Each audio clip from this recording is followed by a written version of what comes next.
Emir ìyẹn ọba ìlú Ìlọrin ọlọ́lá jùlọ ọ̀mọ̀wé ọba Ibrahim Zulu Gambari ó mà ti kìlọ̀ fún gbogbo àwọn tó ń bá gómìnà ìpínlẹ̀ Kwara gómìnà Abdulrahman Abdulrazak ó mà ti kìlọ̀ fún wọn pé ẹnikẹ́ni tó bá dalẹ̀ gómìnà nítorí onítọ̀hún yóò rí ìbínú Ọlọ́run o àti pé bí ẹni pé ó fẹ́ rí ìbínú gbogbo àwọn aráàlú Ìlọrin àti ìpínlẹ̀ Kwara lápapọ̀ ni. Lásìkò tí gómìnà ìpínlẹ̀ Kwara gómìnà Abdulrahman Abdulrazak àti olórí ẹbí ìdílé wọn ọ̀mọ̀wé Alimi Abdulrazak tó ṣàbẹ̀wò sí Emir ìlú Ìlọrin láàfin ẹ̀ ni wọ́n mà láti lọ dúpẹ́ lórí oyè tó fi gómìnà Abdulrahman Abdulrazak jẹ ìyún oyè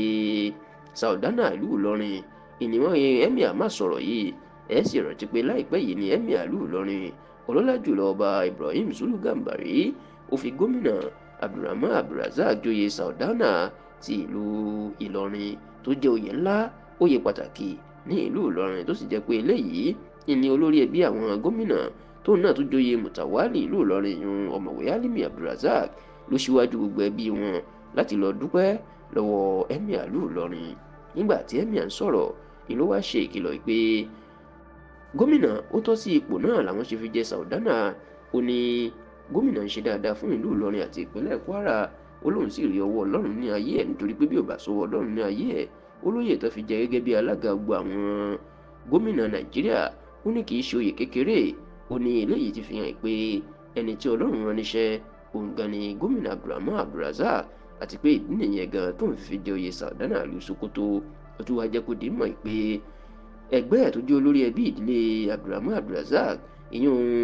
ọ̀mọ̀wé Alimi Abdulrazak tí wọ́n fi jẹ Mutawali Ìlọrin náà wọ́n ní òun náà tọ́ sóyè náà wọ́n nítorí pé baba ńlá wọn ìní ẹni tó jẹ́ bàbá àwọn tó jẹ́ bàbá òun Emir ìyún Emir ìlú Ìlọrin àná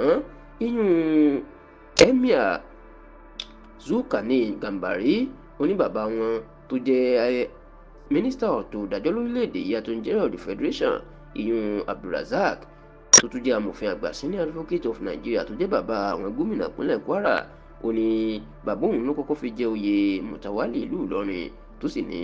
oyè náà tọ́ sí wọn àti pé oyè Saudana tí àwọn tó wá fi ń dá ọmọ ẹ̀yìn gómìnà